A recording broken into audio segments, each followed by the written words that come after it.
हाय दोस्तों, कैसे हैं। उम्मीद है आप सब ठीक होंगे, अपनी पढ़ाई कर रहे होंगे। मैं मोहम्मद मुख्तार आप सबके सामने मैं हाजिर हूँ ऑब्जेक्टिव ज्योग्राफी का एक और पिटारा लेकर। आज हम इस वीडियो में भारत में वन्यजीव अभयारण्य तथा राष्ट्रीय उद्यान से रिलेटेड सारे महत्वपूर्ण ऑब्जेक्टिव प्रश्न को एक एक करके देखने वाले हैं।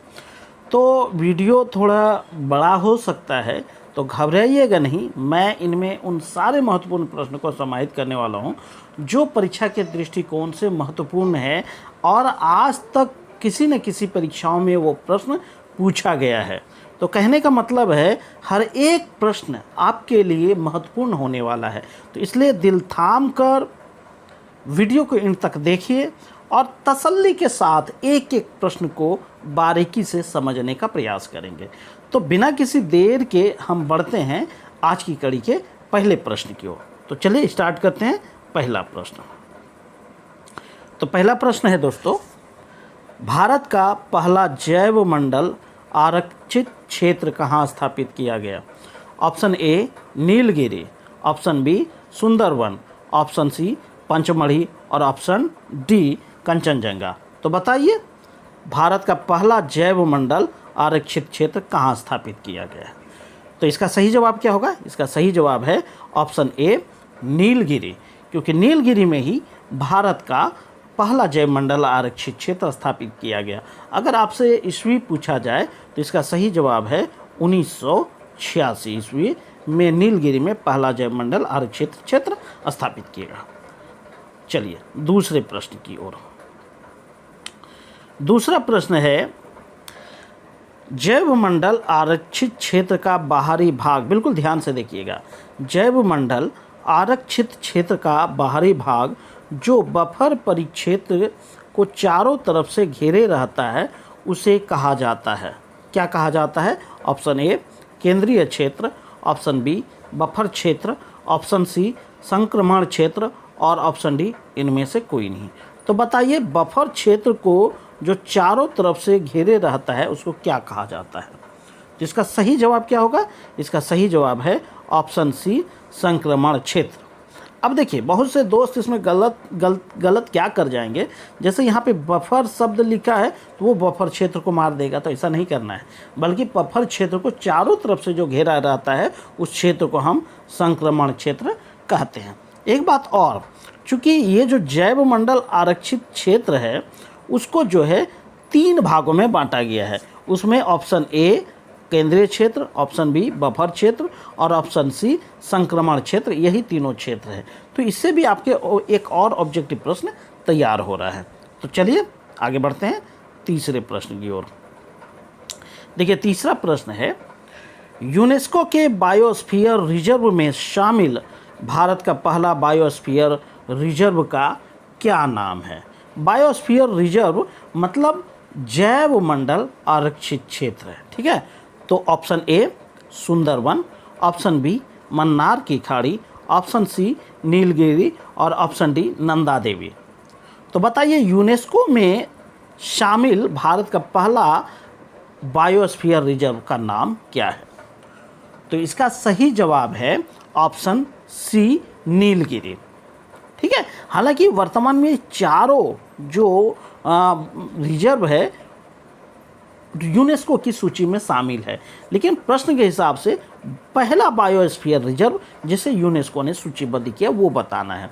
तो नीलगिरी पहला है। अब सबका साल देख लेते हैं। नीलगिरी को 2000 ईस्वी में यूनेस्को में शामिल किया गया। उसके बाद आता है सुंदरवन और मन्नार की खाड़ी, उसको 2001 ईस्वी में शामिल किया जाता है। फिर नंदा देवी 2004 ईस्वी में शामिल किया जाता है। फिर से सुंदरवन और मन्नार की खाड़ी को 2001 ईस्वी में यूनेस्को की सूची में जगह मिलता है। नीलगिरी को 2000 ईस्वी में जगह मिलता है और नंदा देवी को 2004 ईस्वी में जगह मिलता है, ठीक है। तो चलिए अगले प्रश्न की ओर बढ़ते हैं। अगला प्रश्न है, भारत का उत्तरतम जैव मंडल आरक्षित क्षेत्र कौन सा है। यह उत्तरतम का मतलब भारत में सबसे उत्तर में स्थित जैव मंडल आरक्षित क्षेत्र कौन सा है ये बताना है। ऑप्शन ए शीतमरुस्थल, option B Nanda Devi, option C Panna और ऑप्शन डी नोकरेक। तो बताइए भारत के सबसे उत्तर में स्थित जैवमंडल आरक्षित क्षेत्र कौन सा है? तो इसका सही जवाब क्या होगा? इसका सही जवाब है शीत मरुस्थल। अब देखिए थोड़ा ध्यान से सुनिएगा कि और भी मैं बताने वाला हूँ। जैसे शीत मरुस्थल कहाँ स्थित है? वो है हिमाचल प्रदेश में। नंदा देवी कहाँ स्थित है? नंदा देवी है उत्तराखंड में। पन्ना कहाँ है? पन्ना स्थित है एमपी में। नोकरेक कहाँ स्थित है? वो है मेघालय में। ये सब भी इम्पोर्टेंट प्रश्न है, इसको आप चाहें तो कॉपी में नोट कर सकते हैं। चलिए अगले प्रश्न की तरफ। प्रश्न संख्या 5 को देखते हैं। क्या कहता है? भारत का सबसे छोटा जैवमंडल आरक्षित क्षेत्र का क्या नाम है? Option A Nanda Devi, option B Dibru Saikhowa, option C Sundarban और ऑप्शन डी सिमलीपाल। तो बताइए भारत का सबसे छोटा जैवमंडल आरक्षित क्षेत्र का क्या नाम है? तो इसका सही जवाब है डिब्रू सैखोवा। भारत का सबसे छोटा जैवमंडल आरक्षित क्षेत्र है और ये स्थित है असोम में। कहाँ पे स्थित है दोस्तों? असोम में। इसके अलावे नंदा देवी उत्तराखंड में स्थित है, सुंदरवन पश्चिम बंगाल में स्थित है और सिमलीपाल ओडिशा में स्थित है। ठीक है, चारों स्थान बता दिए मैंने। चलिए अगले प्रश्न की तरफ। प्रश्न संख्या 6 को देखते हैं। भारत का दक्षिणतम जैवमंडल आरक्षित क्षेत्र का क्या नाम है? मतलब भारत में सबसे दक्षिण में स्थित जैवमंडल का नाम बताना है, जैवमंडल आरक्षित क्षेत्र का नाम बताना है। Option A Great Nicobar, option B Mannar की खाड़ी, ऑप्शन सी नीलगिरी और ऑप्शन डी शेषाचलम। तो बताइए सबसे दक्षिण में स्थित जैवमंडल आरक्षित क्षेत्र का नाम क्या है? तो इसका सही जवाब है ग्रेट निकोबार। भारत के सबसे दक्षिण में स्थित है और ग्रेट निकोबार नाम में ही स्पष्ट है, निकोबार शब्द जुड़ा हुआ है, मतलब अंडमान और निकोबार द्वीप समूह में ये स्थित है। क्लियर? अब देखिए मन्नार की खाड़ी, मन्नार की खाड़ी तमिलनाडु में स्थित है। नीलगिरी अभी मैंने थोड़ी देर पहले ही बताया, चूँकि नीलगिरी के बारे में जान लीजिए। नीलगिरी 3 राज्यों में अपना विस्तार किए हुए, पहला तमिलनाडु, दूसरा केरल, तीसरा है कर्नाटक। ये नीलगिरी जो है कि 3 राज्यों में विस्तृत जो है कि आरक्षित क्षेत्र है और शेषाचलम आंध्र प्रदेश में है। तो इसको आप लिख लीजिएगा, चूँकि ये मेरे पास संसाधन की कमी है इसलिए मुझे ज़्यादातर ऑडियो में बोलना पड़ रहा है। ये चीज़ें आप कॉपी में नोट कर लेंगे और चूँकि संसाधन मैं धीरे धीरे बढ़ाऊंगा, फ्यूचर में हो सकता है और भी ज़्यादा संसाधन मैं जुटा पाऊँ तो आपके लिए और भी बेहतर ढंग से सामग्री प्रस्तुत कर पाऊँगा। तो चलिए चलता रहेगा, कभी भी तो हम सफल होंगे ही उस क्षेत्र में। चलिए 7 नंबर प्रश्न को देखते हैं। भारत का सबसे बड़ा जैवमंडल आरक्षित क्षेत्र का क्या नाम है? Option A Dibru Saikhowa, option B Mannar की खाड़ी, ऑप्शन सी पन्ना और ऑप्शन डी कच्छकणर। तो बताइए भारत का सबसे बड़ा जैवमंडल आरक्षित क्षेत्र का क्या नाम है? तो इसका सही जवाब क्या होगा? इसका सही जवाब है मन्नार की खाड़ी। चलिए कोई दिक्कत नहीं, अगले प्रश्न की ओर बढ़े। चलिए प्रश्न संख्या 8 को देखिए है। भारत में वन्य जीव अधिनियम कब बना था? बहुत ही इंपॉर्टेंट प्रश्न, इसको एकदम घोल कर पी जाइए, इसको एकदम दिमाग में सेट कर लीजिए। भारत में वन्य जीव अधिनियम कब बना था? ऑप्शन ए 1972 ईस्वी, ऑप्शन बी 1976 ईस्वी, ऑप्शन सी 1984 ईस्वी और ऑप्शन डी 1993 ईस्वी। तो इसका सही जवाब क्या होगा? इसका सही जवाब है ऑप्शन ए 1972 ईस्वी में भारत में वन्य जीव अधिनियम बना है। तो चलिए अगले प्रश्न की ओर। प्रश्न संख्या 9। भारत का सबसे बड़ा राष्ट्रीय उद्यान का क्या नाम है? Option A Hemis high, option B Jim Corbett, option C Sariska और ऑप्शन डी गिर। बताइए इनमें से सबसे बड़ा राष्ट्रीय उद्यान कौन सा है? तो इसका सही जवाब क्या होगा? इसका सही जवाब है हेमिस हाई। ठीक है, हेमिस हाई वर्तमान में भारत में सबसे बड़ा राष्ट्रीय उद्यान है। हेमिस हाई के बारे में और भी 1-2 बातें जान लीजिए। यह वर्तमान में लेह में स्थित है, लेह यानी लद्दाख में स्थित है। जिम कॉर्बेट कहाँ स्थित है? इसका सही जवाब तो हो गया हेमिसाई, लेकिन और भी 3 जो है उनके बारे में जान लेते हैं। जिम कॉर्बेट उत्तराखंड में स्थित है। उसी तरह सरिस्का राजस्थान में स्थित है। गिर राष्ट्रीय उद्यान जो है वो गुजरात में स्थित है। ठीक है, तो भारत का सबसे बड़ा राष्ट्रीय उद्यान हेमिसाई हो गया। चलिए अगले प्रश्न की ओर हम बढ़ते हैं। प्रश्न संख्या 10 को देखते हैं। क्या कहता है? भारत का सबसे छोटा राष्ट्रीय उद्यान कौन सा है? ऑप्शन ए हेमिसाई, option B South Button, option C Jim Corbett और ऑप्शन डी गिर। तो बताइए सबसे छोटा राष्ट्रीय उद्यान कौन सा है भारत का? तो इसका सही जवाब क्या है? इसका सही जवाब है ऑप्शन बी साउथ बटन। वर्तमान में भारत का सबसे छोटा राष्ट्रीय उद्यान है। इसके बारे में और भी चीज़ें जान लीजिए। इसका क्षेत्रफल जो है 0.03 किलोमीटर स्क्वायर इसका क्षेत्रफल है और यह अंडमान निकोबार में स्थित है। ठीक है, साउथ बटन के बारे में कितना है? यह अंडमान निकोबार द्वीप समूह में स्थित है और इसका क्षेत्रफल 0.03 वर्ग किलोमीटर है। चलिए अगले प्रश्न की ओर। प्रश्न संख्या 11 देखते हैं। भारत का सबसे पुराना राष्ट्रीय पार्क का क्या नाम है? Option A Sundarban, option B Jim Corbett, option C Namdapha और ऑप्शन डी बेतला। तो बताइए सबसे पुराना राष्ट्रीय पार्क का नाम क्या है? तो इसका सही जवाब है Jim Corbett. Jim Corbett Bharat में जो है कि सबसे पुराना राष्ट्रीय उद्यान है।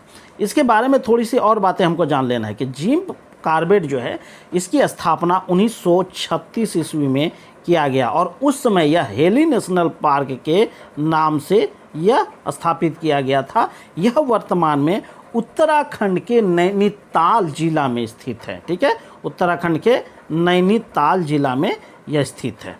ठीक है, कोई दिक्कत नहीं। चलिए अगले प्रश्न की ओर। प्रश्न संख्या 12। भारत में बाघ परियोजना के तहत आने वाला पहला नेशनल पार्क था निम्नलिखित में से कौन सा है ना? चलिए option A Sundarban, option B Jim Corbett, option C Betla और ऑप्शन डी नामदफा। तो बताइए बाघ परियोजना के तहत आने वाला पहला नेशनल पार्क कौन सा था? तो इसका सही जवाब क्या है दोस्तों? तो इसका सही जवाब है जिम कॉर्बेट, क्योंकि जिम कॉर्बेट के तहत ही या जिम कॉर्बेट के अंतर्गत ही बाघ परियोजना की शुरुआत की गई है। तो चलिए अगले प्रश्न की ओर। प्रश्न संख्या 13। भारत में रॉयल बंगाल टाइगर का सबसे बड़ा संरक्षित स्थल कौन सा है? ठीक है, option A Jim Corbett, option B Sundarban, option C Guru Ghasidas और ऑप्शन डी बांदीपुर। तो बताइए कि रॉयल बंगाल टाइगर का सबसे बड़ा संरक्षित स्थल कौन सा है? तो इसका सही जवाब क्या है? इसका सही जवाब है ऑप्शन बी सुंदरवन। सुंदरवन में जो है रॉयल बंगाल टाइगर का सबसे बड़ा संरक्षण स्थल है। ठीक है, तो चलिए हम अगले प्रश्न की ओर। प्रश्न संख्या 14।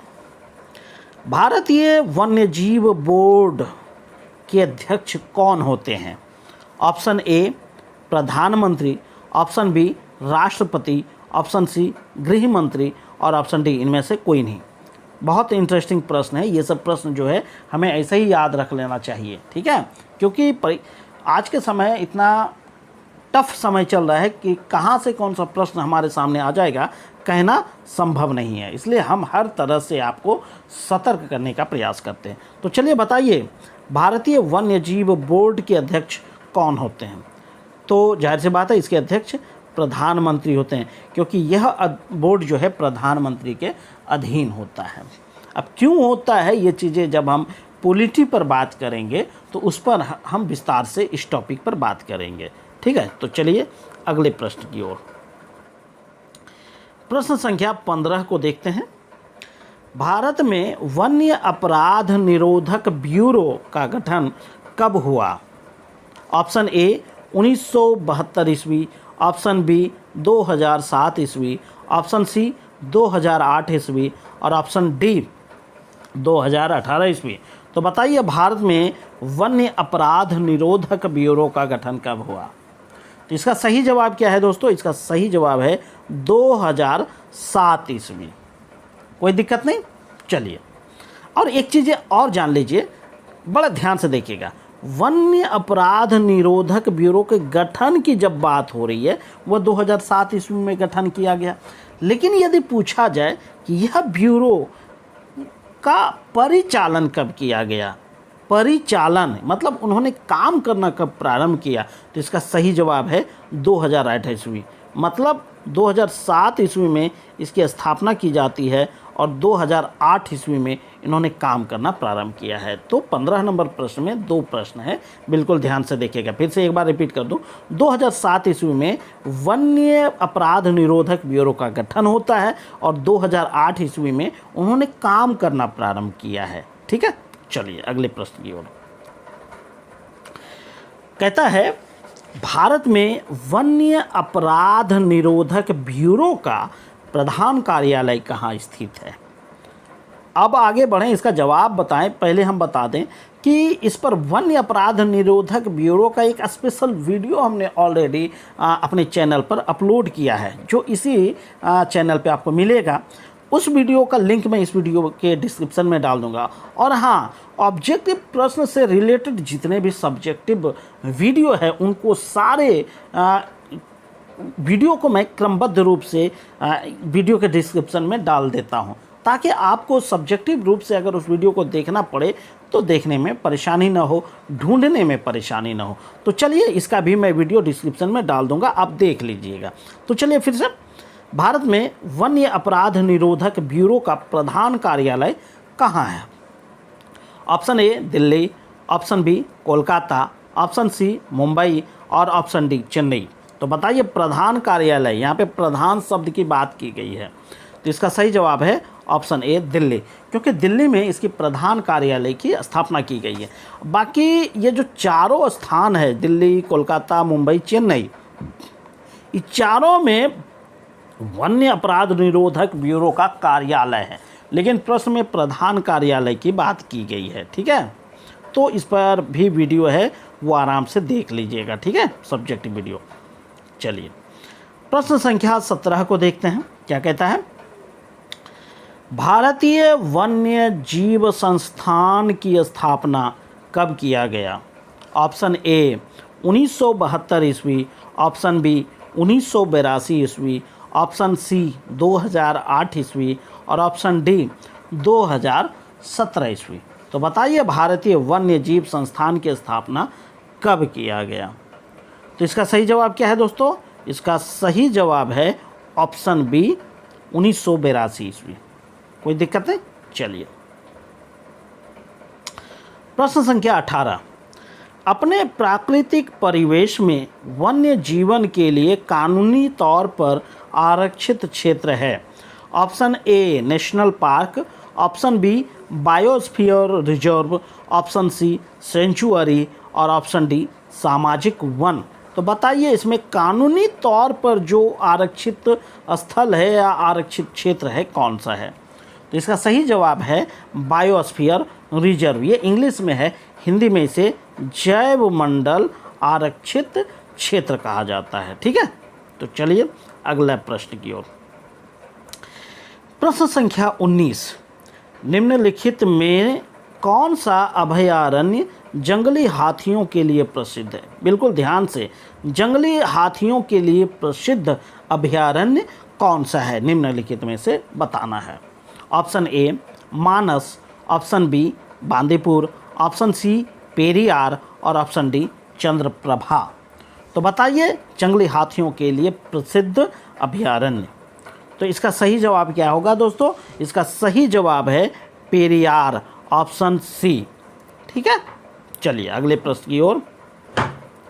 प्रश्न संख्या 20 देखते हैं। प्रश्न संख्या 20 क्या कहता है?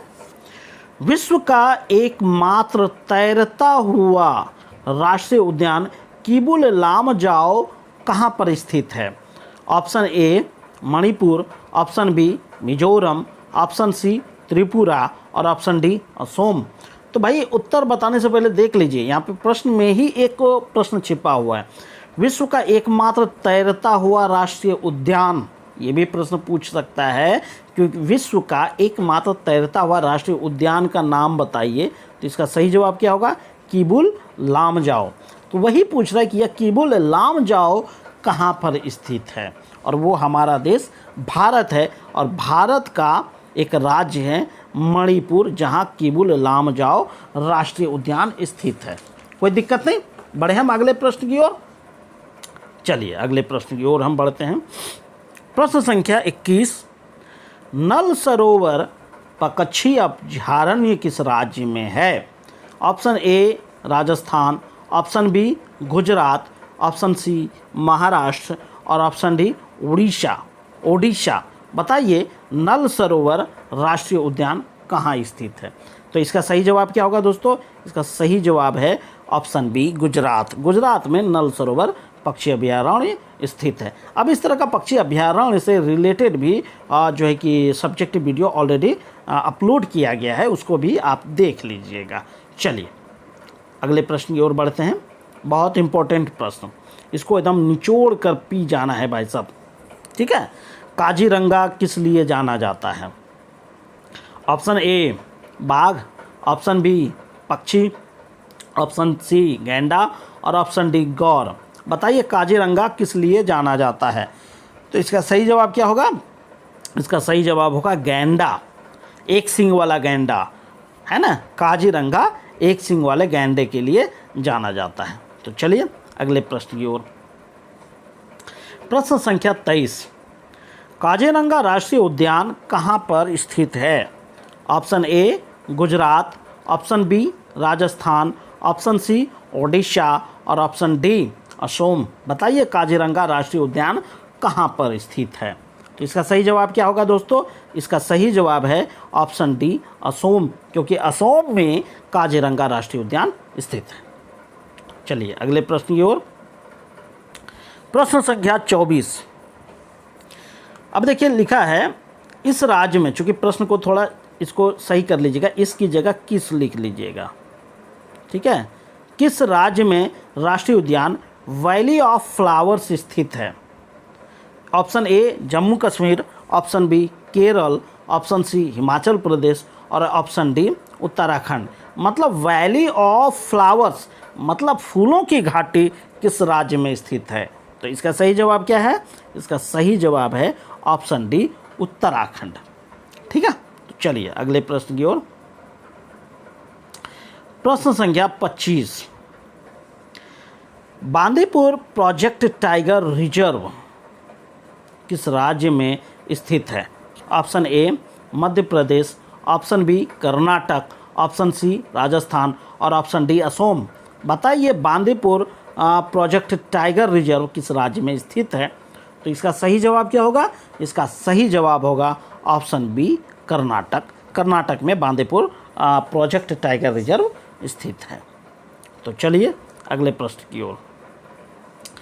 प्रश्न संख्या 26, जिम कॉर्बेट राष्ट्रीय उद्यान कहाँ स्थित है?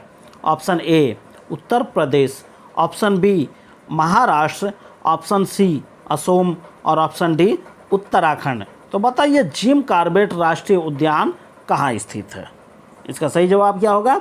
इसका सही जवाब है ऑप्शन डी उत्तराखंड में जिम कॉर्बेट राष्ट्रीय उद्यान स्थित है। चलिए प्रश्न संख्या 27, नामदफा वन्यजीव अभयारण्य किस राज्य में स्थित है? Option A Jammu Kashmir, option B Mizoram, option C Odisha, और ऑप्शन डी अरुणाचल प्रदेश। तो बताइए नामदफा वन्यजीव अभयारण्य कहाँ पर स्थित है? इसका सही जवाब क्या होगा? ऑप्शन डी अरुणाचल प्रदेश, ठीक है। चलिए अगले प्रश्न की ओर। प्रश्न संख्या 28, राजाजी राष्ट्रीय पार्क एक प्राकृतिक आवास है। ऑप्शन ए एशियाई हाथी का, ऑप्शन बी कस्तूरी मृग का, ऑप्शन सी महसीर मछली का, और ऑप्शन डी चीतल का। बताइए राजाजी राष्ट्रीय पार्क किसका आवास है? तो इसका सही जवाब है ऑप्शन ए एशियाई हाथी का। अब देखिए इसके लिए एक ट्रिक हम बता देते हैं भाई साहब। ट्रिक ये है कि जैसे बच्चे का एक कार्टून आता है, बहुत से फेमस कार्टून है, हाथी राजा कहाँ चले, और आगे भी कहता है मेरे घर भी आओ ना, हलवा पूड़ी खाओ ना। अब मैं ये कह रहा हूँ तो इसमें ट्रिक कहाँ, ये देखिए बच्चे क्या कहते हैं, हाथी राजा कहाँ चले। तो वही है, राजा शब्द है और हाथी शब्द है। हाथी राजा हो गया, राजा जी राष्ट्रीय पार्क हाथियों से रिलेटेड है। ठीक है, चलिए अगले प्रश्न की ओर। प्रश्न संख्या 29, बाघों का प्रमुख रिजर्व सरिस्का किस राज्य में अवस्थित है? Option A Uttar Pradesh, option B Rajasthan, option C Uttarakhand और ऑप्शन डी मध्य प्रदेश। तो बताइए सरिस्का किस राज्य में स्थित है? तो इसका सही जवाब क्या होगा? इसका सही जवाब है ऑप्शन बी राजस्थान, क्योंकि राजस्थान में ही सरिस्का रिजर्व स्थित है। तो चलिए अगले प्रश्न की ओर। प्रश्न संख्या 30, मध्य प्रदेश में जीवाश्म राष्ट्रीय उद्यान स्थित है कहाँ पर? ऑप्शन ए सीधी में, ऑप्शन बी मंडला में, ऑप्शन सी शिवपुरी में और ऑप्शन डी खंडवा में। तो बताइए कि मध्य प्रदेश में जो जीवाश्म राष्ट्रीय उद्यान है कहाँ पर स्थित है? ये तो क्लियर हो गया कि जीवाश्म राष्ट्रीय उद्यान मध्य प्रदेश में स्थित है, लेकिन प्रश्न पूछा गया है कई बार कि यह जीवाश्म राष्ट्रीय उद्यान कहाँ पर स्थित है, वो जगह बताना है। तो इसका सही जवाब है ऑप्शन बी मंडला में, मतलब जीवाश्म राष्ट्रीय उद्यान मध्य प्रदेश के मंडला में स्थित है। तो चलिए अगले प्रश्न की ओर। प्रश्न संख्या 31, विश्व का सबसे पसंदीदा जानवर किसे कहा जाता है? बहुत इंटरेस्टिंग क्वेश्चन, इसको एकदम घोर के पी लीजिएगा। ठीक है, चलिए ऑप्शन ए चीता, ऑप्शन बी शेर, ऑप्शन सी बाघ और ऑप्शन डी भालू। तो बताइए इन चारों में से विश्व का सबसे पसंदीदा जानवर कौन सा है? तो इसका सही जवाब क्या होगा? सबसे पसंदीदा जानवर बाघ है। क्लियर? अब देखिए यहाँ पे बड़ा इंटरेस्टिंग है, पसंदीदा शब्द कहा गया है। अब लोग देखेंगे बाघ को पालते हैं, बहुत से पिक्चर में आप देखेंगे कि लोग जो है या बड़े बड़े रईस जो हुआ करते थे वो बाघ को एक बाड़े में रखते थे, या फिर अपने राजमहल में, या फिर राजमहल के गेट पर बाघ का जो है कि मुकुट बना के रखते थे। तो बहुत सा आप ट्रिक अपना सकते हैं इसको याद रखने के लिए। क्लियर हो गया कि वर्तमान में बाघ एकमात्र ऐसा पशु है जो विश्व में सबसे ज़्यादा पसंद किया जाता है। तो चलिए अगले प्रश्न की ओर। अब बाघ से रिलेटेड कई सारे प्रश्न आएंगे एक साथ। IUCN ने बाघों की सुरक्षा का निर्णय कब लिया?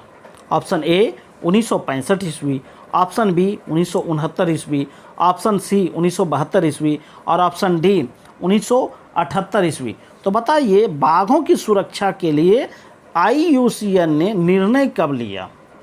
तो इसका सही जवाब क्या होगा? इसका सही जवाब है ऑप्शन बी 1969 ईस्वी। चलिए अगले प्रश्न की ओर। घबराइएगा नहीं दोस्तों, बोर भी नहीं होना है, बल्कि आपके लिए सारे महत्वपूर्ण प्रश्न हम चुन चुन कर लाए हैं। तो चलिए अगला प्रश्न देखते हैं। प्रश्न संख्या 33, भारत में बाघों की गणना पहली बार कब किया गया?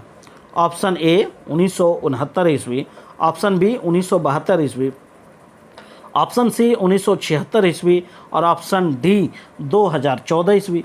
तो बताइए भारत में बाघों की गणना पहली बार कब किया गया? तो इसका सही जवाब क्या है दोस्तों? 1972 ईस्वी, यानी ऑप्शन बी में। अब देखिए 1969 और 1900 कन्फ्यूजन हो रही है भाई, हाँ 1969 और 1972 में ये दिक्कत हो रही है। तो 1969 में क्या है कि IUCN ने जो है कि घोषणा किया कि भाई बाघों की सुरक्षा होनी चाहिए, और भारत ने उसके बाद उस पर काम करना शुरू किया और 1972 ईस्वी में जो है कि बाघों की गणना प्रारंभ किया या बाघों की गणना किया। तो चलिए अगले प्रश्न की ओर हम बढ़ते हैं। प्रश्न संख्या 34, भारत में बाघ परियोजना की शुरुआत किस राष्ट्रीय उद्यान से की गई? अब ये प्रश्न संख्या 12 में भी देखिएगा, ये मैंने रिपीट किया, उसी का ये रिपीट वर्जन है, लेकिन यह कि थोड़ा सा चेंज किया हुआ है इस प्रश्न में। ठीक है, भारत में बाघ परियोजना की शुरुआत किस राष्ट्रीय उद्यान से किया गया? Option A Sariska, option B Jim Corbett, option C Dudhwa और ऑप्शन डी कंचनजंगा। तो बताइए बाघ परियोजना की शुरुआत किस उद्यान से किया गया? तो इसका सही जवाब क्या होगा? इसका सही जवाब है जिम कॉर्बेट राष्ट्रीय उद्यान से, क्योंकि 12 नंबर प्रश्न जो हमने कहा उसमें ये तो कहा गया कि बाघ परियोजना के अंतर्गत आने वाला पहला राष्ट्रीय उद्यान कौन सा है, वो है जिम कॉर्बेट राष्ट्रीय उद्यान। तो चलिए अगले प्रश्न की ओर है। कहता है प्रश्न संख्या 35, भारत का सबसे बड़ा बाघ आरक्षित क्षेत्र कौन सा है? Option A Jim Corbett, option B Sariska, option C Nagarjun और ऑप्शन डी पेंच। बताइए भारत का सबसे बड़ा बाघ आरक्षित क्षेत्र कौन सा है?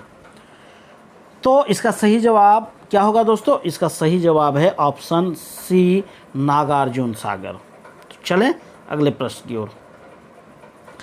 प्रश्न संख्या 36 देखते हैं। भारत का सबसे छोटा बाघ आरक्षित क्षेत्र का क्या नाम है? Option A Jim Corbett, option B Sariska, option C Nagarjuna Sagar और ऑप्शन डी पेंच। ठीक है, तो बताइए सबसे छोटा बाघ आरक्षित क्षेत्र कौन सा है? तो इसका सही जवाब क्या होगा? पेंच सबसे छोटा बाघ आरक्षित क्षेत्र है, और पेंच जो है वो महाराष्ट्र में स्थित है। क्लियर हो गया? सबसे बड़ा नागार्जुन सागर, सबसे छोटा पेंच। प्रश्न संख्या 37, निम्न में से किसे टाइगर स्टेट कहा जाता है? Option A Maharashtra, option B Madhya Pradesh, option C Karnataka और ऑप्शन डी उत्तराखंड। तो बताइए कि टाइगर स्टेट के रूप में किस राज्य को जाना जाता है? तो इसका सही जवाब क्या होगा दोस्तों? इसका सही जवाब है मध्य प्रदेश, क्योंकि मध्य प्रदेश में बाघों की संख्या सबसे ज़्यादा है। या फिर आपसे प्रश्न पूछ देगा कि मध्य प्रदेश को टाइगर स्टेट क्यों कहा जाता है? वो इसलिए क्योंकि वहाँ पर बाघों की अधिकता है, इसलिए इसे टाइगर स्टेट कहा जाता है। अब देखिए एक और प्रश्न बनता है, सबसे अधिक बाघों की संख्या किस राज्य में है? मध्य प्रदेश में। तो मध्य प्रदेश 1 नंबर पे है, उसके बाद दूसरा स्थान आता है कर्नाटक का और तीसरा स्थान आता है उत्तराखंड का। तो सबसे ज़्यादा मध्य प्रदेश, उसके बाद दूसरे स्थान पे कर्नाटक और तीसरे स्थान पे उत्तराखंड। अब प्रश्न आपसे पूछ सकता है, मान लीजिए मध्य प्रदेश हटा दे और पूछ दे कि निम्नलिखित में से किस राज्य में बाघों की संख्या सबसे ज़्यादा है? तो पूछ रहा है निम्नलिखित में से, तो इसका सही जवाब क्या हो जाएगा? कर्नाटक। क्लियर है? अगर कर्नाटक न रहे तो उत्तराखंड। चलिए आप समझदार हैं, समझ गए होंगे। चलिए अगले प्रश्न की ओर।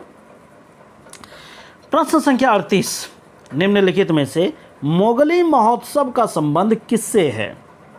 ऑप्शन ए बाघ, ऑप्शन बी चीता, ऑप्शन सी शेर और ऑप्शन डी भालू। तो बताइए मोगली महोत्सव का संबंध किस पशु से है या किस जानवर से है? तो इसका सही जवाब क्या होगा? इसका सही जवाब है ऑप्शन ए बाघ। ठीक है, बाघ का संबंध मोगली महोत्सव से है। अब देखिए आगे बढ़ें इससे पहले हम बता दें, एक जो है कि दी जंगल बुक नामक एक पिक्चर आता है, उसमें देखिएगा कि एक इंसानी बच्चे को जंगली जानवरों के बीच पाला जाता है। ठीक है, उसमें देखेंगे जो केंद्र में है कि एक तरफ सारे जानवर और दूसरी तरफ बाघ को दिखाया गया है। तो इससे भी देख लीजिएगा, और उसमें एक किरदार है जिसमें एक उसका नाम मोगली है, मोगली। तो इससे भी आप दिमाग में रखिएगा, दी जंगल बुक में मोगली शब्द की चर्चा हुई है और उसमें महत्वपूर्ण किरदार जो है अगेंस्ट में या खलनायक के रूप में जो है कि वो है बाघ का। तो ठीक है, चलिए अगले प्रश्न की ओर। प्रश्न संख्या 39, भारत सरकार ने बाघ वर्ष किसे घोषित किया? मतलब किस ईस्वी को बाघ वर्ष घोषित किया गया है भारत में? ऑप्शन ए 2008 ईस्वी, ऑप्शन बी 2009 ईस्वी, ऑप्शन सी 2010 ईस्वी और ऑप्शन डी 2011 ईस्वी। तो बताइए बाघ वर्ष किसे घोषित किया गया है? तो इसका सही जवाब क्या होगा दोस्तों? तो इसका सही जवाब है 2010 ईस्वी, ऑप्शन सी। 2010 ईस्वी को भारत सरकार ने बाघ वर्ष के रूप में घोषित किया है। तो चलिए अगले प्रश्न की ओर। प्रश्न संख्या 40, निम्नलिखित में से बाघ की विलुप्त प्रजाति नहीं है। मतलब इन चार में से एक प्रजाति ऐसा है जो वर्तमान में विलुप्त नहीं है। Option A Bengal tiger, option C Bali tiger, option C Caspian सागर टाइगर और ऑप्शन डी जावा टाइगर। तो बताइए इनमें से कौन सी प्रजाति बाघ की विलुप्त प्रजाति नहीं है? इसका सही जवाब क्या होगा? बंगाल टाइगर वर्तमान में जीवित है। अब प्रश्न उठता है कि भाई विलुप्त प्रजाति कौन कौन सी है? तो बाकी जो तीन है वो विलुप्त प्रजाति है। अब इसको याद करने का एक हमने ट्रिक भी बताया है। बाघ परियोजना के अंतर्गत जो वीडियो ऑलरेडी अपलोडेड है इस चैनल पर, उसका भी लिंक मैं इस वीडियो के डिस्क्रिप्शन में डालने का प्रयास करूंगा, उसको देख लीजिएगा। वहाँ हमने ये विलुप्त प्रजाति को याद करने का एक हमने ट्रिक बताया था, वो मैं यहाँ पर बता देना चाहता हूँ। उसको मैंने एक ट्रिक से बताया था जबका में तीनों प्रजाति आते हैं। ज से जावा, ब से बाली, क से कैस्पियन सागर। तो इसको और भी डिटेल से जानना है तो उस सब्जेक्टिव वीडियो को देख लीजिएगा, ठीक है। तो चलिए प्रश्न संख्या 41, विश्व में सर्वाधिक बाघ किस देश में पाया जाता है?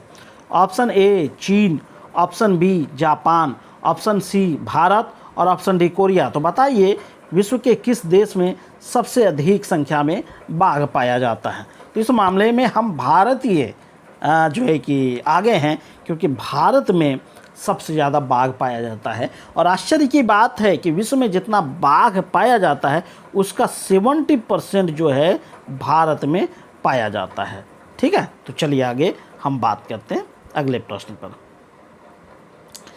प्रश्न संख्या 42, भारत में राष्ट्रीय विरासत पशु किसे घोषित किया गया?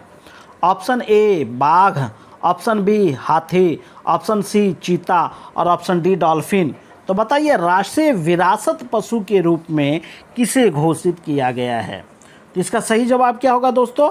इसका सही जवाब है ऑप्शन बी हाथी को। और वो साल अगर पूछा जाए 2010 ईस्वी में हाथी को राष्ट्रीय विरासत पशु घोषित किया गया है। तो चलिए अगले प्रश्न की ओर। चूँकि मैं जल्दी इसलिए कर रहा हूँ कि मैं चाहता हूँ कि कम समय में अधिक से अधिक प्रश्न को सोल्व किया जाए। तो चलिए बिना देर किए और भी अगला प्रश्न को हम देखते हैं। भारत में पहला हाथी पुनर्वास केंद्र कहाँ बनाया गया? Option A Punjab, option B Haryana, option C Rajasthan और ऑप्शन डी मध्य प्रदेश। तो बताइए कि भारत में पहला हाथी पुनर्वास केंद्र कहाँ बनाया गया है? तो इसका सही जवाब क्या होगा दोस्तों? इसका सही जवाब है ऑप्शन बी हरियाणा में पहला हाथी पुनर्वास केंद्र की स्थापना किया गया है। तो चलें हम अगले प्रश्न की ओर। चलिए प्रश्न संख्या 44 देखते हैं क्या कहता है। भारत में हाथियों के लिए पहला अस्पताल, बिल्कुल ध्यान से देखिएगा, हाथियों के लिए पहला अस्पताल कहाँ स्थापित किया गया? ये करंट अफेयर का भी क्वेश्चन है दोस्तों, ठीक है। भारत में हाथियों के लिए पहला अस्पताल कहाँ स्थापित किया गया, या फिर ऐसे कह देगा कि भारत में पहला हाथी अस्पताल कहाँ स्थापित किया गया?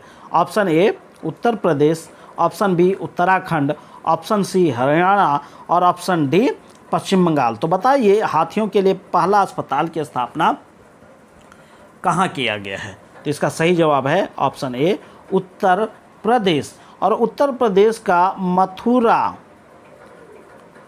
जिला है, वहाँ का एक गांव है चुटमुरा गांव है। उत्तर प्रदेश के मथुरा जिले में चुटमुरा गांव में हाथियों के लिए पहला अस्पताल की स्थापना किया गया है। तो चलें अगले प्रश्न की ओर।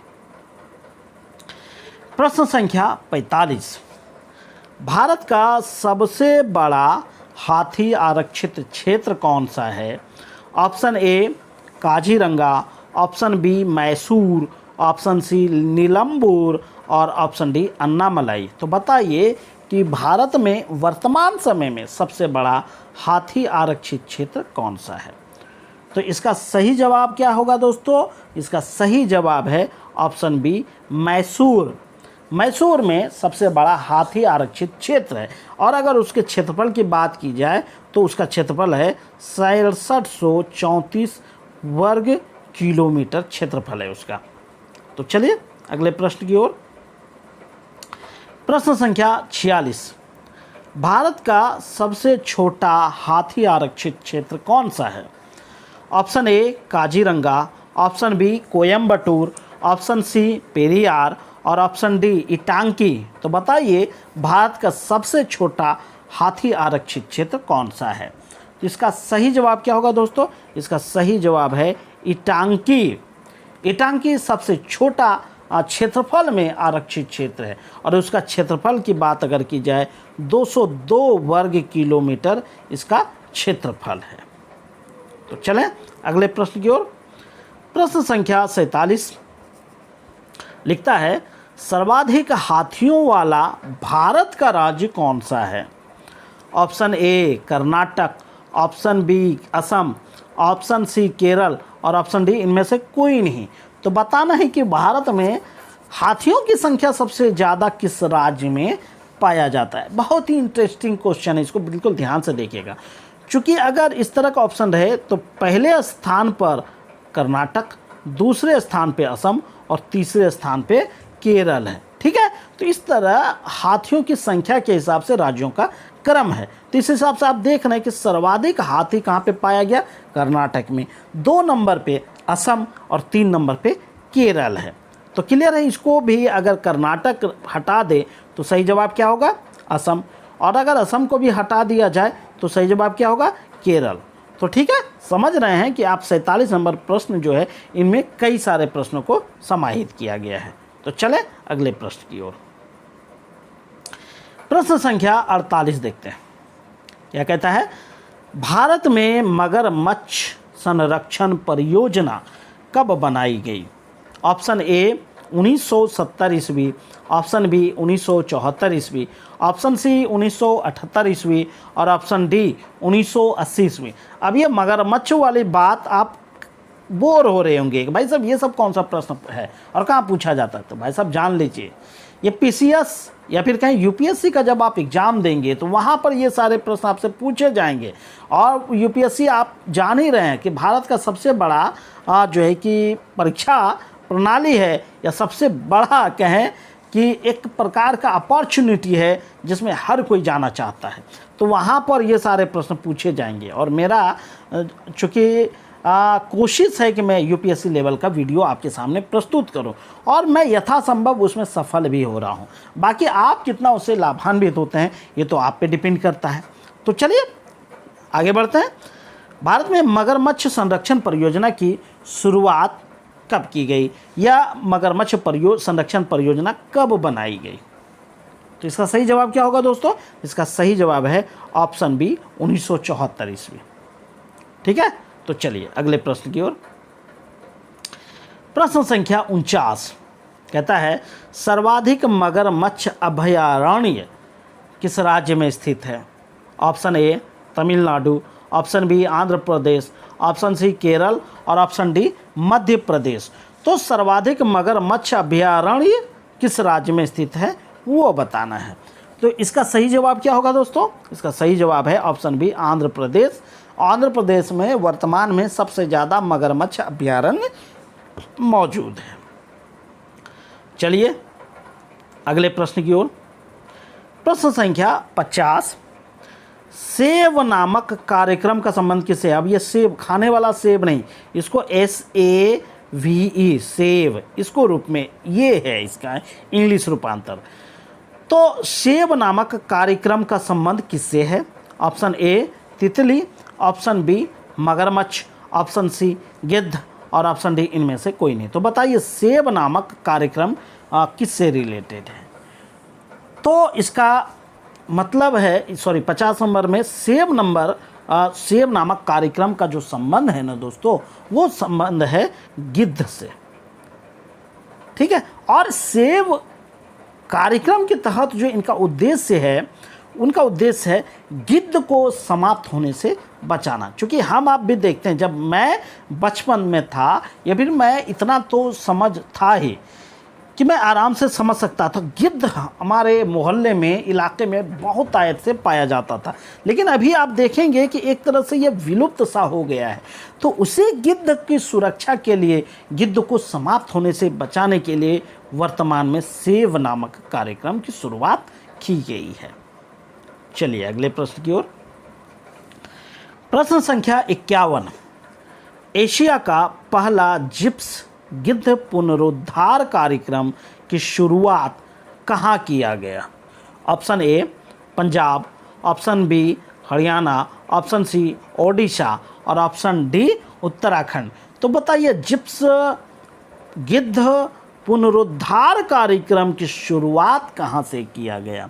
तो इसका सही जवाब है ऑप्शन बी हरियाणा। हरियाणा का एक पिंजौर एक जगह है, वहाँ पर जिप्स गिद्ध पुनरुद्धार कार्यक्रम की शुरुआत की गई। अब पिंजौर से रिलेटेड एक और जीके को आप याद रख लीजिएगा, क्योंकि भारत में पहला गिद्ध, ठीक है, पहला गिद्ध प्रजनन केंद्र की स्थापना भी अगर किया गया है तो वो है पिंजौर में, यानी हरियाणा में। तो 2-3 क्वेश्चन यहाँ उभर कर सामने आ गया, उसको ध्यान में रखिएगा। चलिए प्रश्न संख्या 52 देखते हैं। लिखा है एशियाई सिंहों का घर के नाम से किसे जाना जाता है? ऑप्शन ए गिर उद्यान, option B Kaziranga, option C Nal Sarovar और ऑप्शन डी पेरियार। बताइए एशियाई सिंहों का घर के नाम से किसे जाना जाता है? तो इसका सही जवाब क्या होगा दोस्तों? इसका सही जवाब है गिर उद्यान। गिर उद्यान को एशियाई सिंहों का घर कहा जाता है। एक चीज़ और जान लीजिए, यह गिर उद्यान जो है एकमात्र उद्यान है जहां एशियाई शेर पाला जाता है। ठीक है, जहां एशियाई शेर पाले जाते हैं। कोई दिक्कत नहीं, कन्फ्यूजन नहीं होना है, क्योंकि गिर एकमात्र उद्यान है जहां पर एशियाई शेर पाला जाता है, इसलिए इसको एशियाई सिंहों का घर के नाम से जाना जाता है। चलिए प्रश्न संख्या 53 क्या कहता है? एक सींग वाले गैंडे कहाँ पाले जाते हैं? ऑप्शन ए चीन, option B France, option C Bharat और ऑप्शन डी इटली। मतलब देश की बात की गई है कि विश्व में उस देश का नाम बताइए जहां एक सींग वाला गैंडा पाला जाता है। मतलब एकमात्र देश है जहां पर गैंडा पाया जाता है, और गैंडा हमारे देश में तो है ही, तो इसका मतलब इसका सही जवाब है ऑप्शन सी भारत, क्योंकि एकमात्र देश भारत ही है जहां पर एक सींग वाले गैंडे अभी जीवित अवस्था में है। तो चले अगले प्रश्न की ओर। प्रश्न संख्या 54 राष्ट्रीय जलीय जीव किसे कहा जाता है? ऑप्शन ए हाथी, ऑप्शन बी गैंडा, ऑप्शन सी डॉल्फिन और ऑप्शन डी कछुआ। तो बताइए राष्ट्रीय जलीय जीव। अब जलीय शब्द दिया है तो इसमें जाहिर सी बात है हाथी को तो आप हटा ही देंगे, लेकिन चलिए उतना दिमाग नहीं लगाना है। राष्ट्रीय जलीय जीव किसे कहा गया है? तो इसका सही जवाब क्या होगा? इसका सही जवाब है ऑप्शन सी डॉल्फिन। डॉल्फिन को राष्ट्रीय जलीय जीव का दर्जा दिया गया है। और कब दिया गया? वो है 5 अक्टूबर 2009 ईस्वी को डॉल्फिन को राष्ट्रीय जलीय जीव का दर्जा दिया गया। क्लियर है? 2009 ईस्वी, ये याद रख लीजिएगा। चलिए अगले प्रश्न की ओर। प्रश्न संख्या 55 विश्व में सबसे अधिक गैंडा कहाँ पाया जाता है? अभी तक क्या एक सींग वाला गैंडा सबसे अधिक भारत में पाला जाता है, ये तो हम आपने देख लिया, लेकिन पूछा जा रहा है प्रश्न के हिसाब से देख लीजिए। यहाँ पे देश नहीं पूछा गया, जगह दिया गया, उद्यान दिया गया। तो बताना कि सबसे अधिक मात्रा में गैंडा कहाँ पाला जाता है। Option A Kaziranga, option B Jim Corbett, option C Nagarhole और ऑप्शन डी पन्ना। तो बताइए सबसे अधिक मात्रा में गैंडा कहाँ पाला जाता है? तो इसका सही जवाब क्या होगा? काजीरंगा। अब देखिए, बिल्कुल ध्यान से देखिएगा, गैंडा काजीरंगा में पाला जा रहा है। अब बिल्कुल ध्यान से देखना है कि विश्व में सबसे अधिक गैंडा किस देश में है? भारत में। विश्व में जितना गैंडा है उसका 85% अकेला भारत में है। वर्तमान समय में गैंडा की संख्या भारत में 2400 के आसपास है। 2400 से कुछ ज़्यादा और कुछ कम हो सकता है। और उन 24 में से असम में या फिर कहीं काजीरंगा में सबसे अधिक यानी 2300 से प्लस गैंडा जो है पाया जाता है। तो इस तरह आप देख रहे हैं कि भारत में वर्तमान में 2400 गैंडे मौजूद हैं, उनमें से 2300 से ज़्यादा गैंडा अकेला काजीरंगा में है। तो बहुत इंपॉर्टेंट प्रश्न है भाई साहब, इनको ध्यान में रख लीजिएगा। तो चलें अगले प्रश्न की ओर।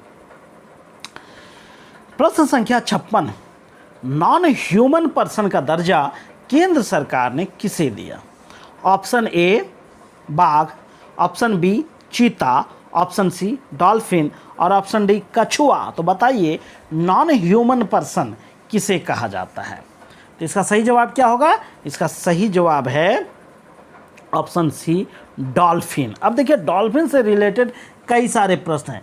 पहली बात तो इसे राष्ट्रीय जलीय जीव 2009 ईस्वी में घोषित किया, वहीं इसे नॉन ह्यूमन पर्सन का दर्जा दिया गया और वो दिया गया 3 मई 2013 ईस्वी को। ठीक है, कोई दिक्कत नहीं, आगे हम बढ़े। चलिए अब अगला प्रश्न 57 नंबर, भारत का पहला मकड़ी घर कहाँ स्थापित हुआ? Option A Gorakhpur, option B Jabalpur, option C Shahjahanpur और ऑप्शन डी इनमें से कोई नहीं। अब 3 पुर है, तीनों पुर में से बताइए कि पहला मकड़ी घर कहाँ स्थापित किया गया। बहुत इंटरेस्टिंग क्वेश्चंस, और ये एक तरह से करंट अफेयर में भी पूछा गया है। तो इसका सही जवाब क्या होगा दोस्तों? भारत का पहला मकड़ी घर जबलपुर में स्थापित किया गया। और अगर तिथि आपसे पूछे तो वो तिथि है 27 दिसंबर 2018 ईस्वी को। ठीक है, जबलपुर में मकड़ी घर की स्थापना 27 दिसंबर 2018 ईस्वी को किया जाता है। और जबलपुर कहाँ है जान रहे हैं? ठीक है, चलिए कमेंट करके आप बताइएगा जबलपुर कहाँ है। प्रश्न संख्या 58 देखते हैं।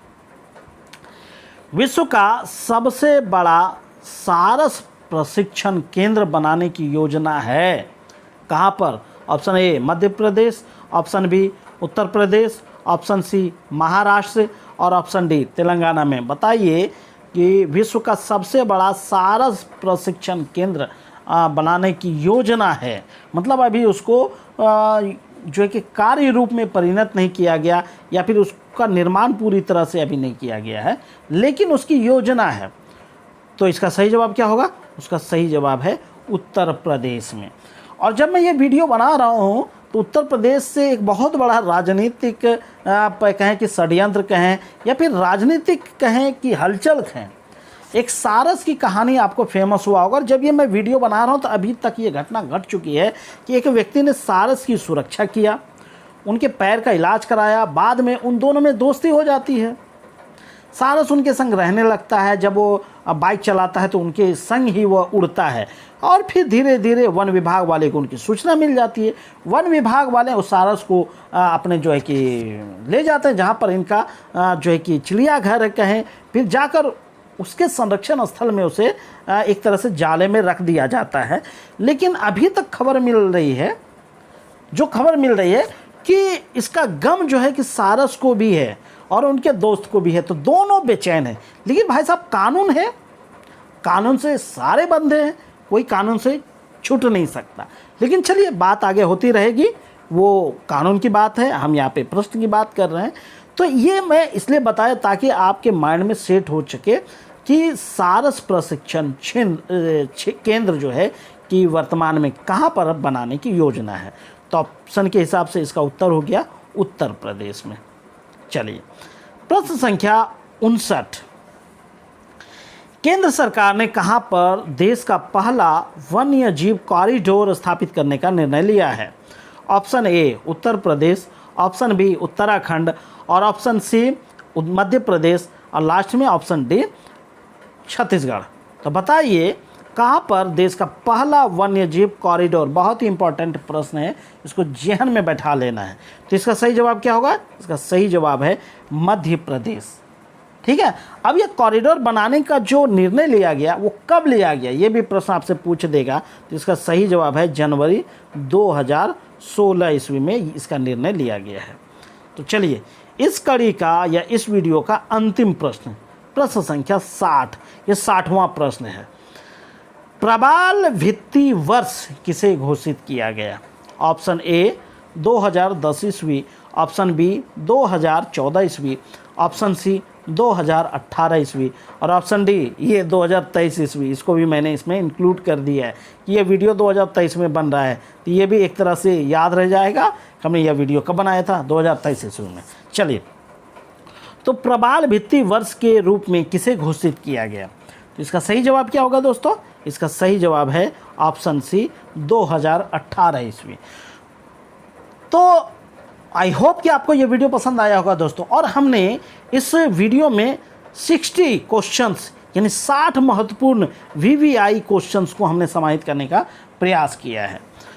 तो वीडियो कैसा लगा, कितना इंटरेस्टिंग लगा, आप कमेंट करके ज़रूर बताइएगा।